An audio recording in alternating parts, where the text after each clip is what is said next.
Olá! Hoje a gente vai mergulhar em um dos sistemas mais vitais e, sinceramente, fascinantes da Terra: o ciclo do carbono. Para a gente entender de verdade o que está acontecendo com o nosso clima, primeiro a gente tem que investigar um mistério central. Ok, vamos lá. A primeira peça do quebra-cabeça está bem aqui, na nossa frente. É um aumento constante nas temperaturas globais.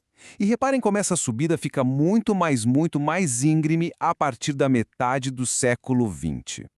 Tá, mas qual é o mecanismo por trás disso? O que exatamente está causando esse aquecimento? Bom, a resposta está num processo supernatural conhecido como efeito estufa. Pensa assim, a Terra tem uma espécie de cobertor invisível. É ele que mantém o planeta quentinho e habitável. É essencial para a vida. Mas e se esse cobertor começar a ficar grosso demais? O básico do mecanismo é esse, ó. A energia do Sol entra, esquenta a Terra e alguns gases, como o CO2, seguram uma parte desse calor aqui com a gente, funcionando como aquele cobertor. E aí entram gases como o dióxido de carbono e o metano, que deixam esse efeito mais forte. Eles agem como se fosse uma porta que só abre para dentro, sabe? Deixam o calor entrar, mas dificultam bastante a saída dele. Então, se o efeito estufa é um mecanismo, quem é o principal responsável por engrossar tanto esse cobertor? As evidências são bem claras e apontam, na maioria esmagadora, para o dióxido de carbono. E olha, a correlação aqui é de cair o queixo. Vejam só como a curva de CO2, que sobe sem parar, parece um espelho da curva de temperatura. A conexão visual é inegável. Mas calma lá, o carbono não é o vilão da história. Ou pelo menos, não era para ser. Por milênios, a Terra teve um sistema super sofisticado para lidar com ele, o ciclo do carbono. Vamos entender como essa máquina deveria funcionar.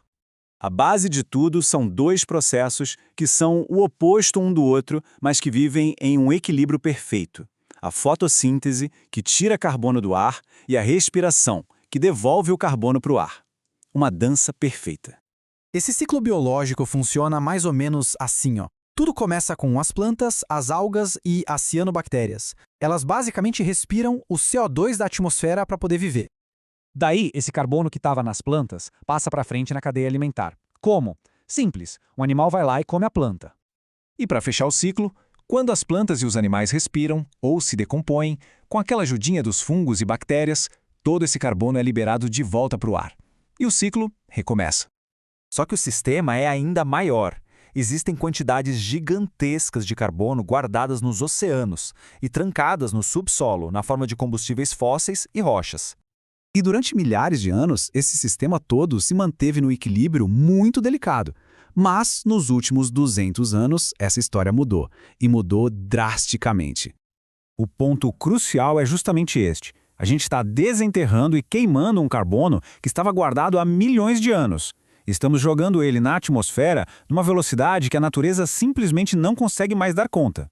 A combustão é a grande responsável por esse desequilíbrio. Queimar combustíveis fósseis e florestas é como injetar uma quantidade absurda de CO2 direto na veia da atmosfera, sobrecarregando o sistema natural.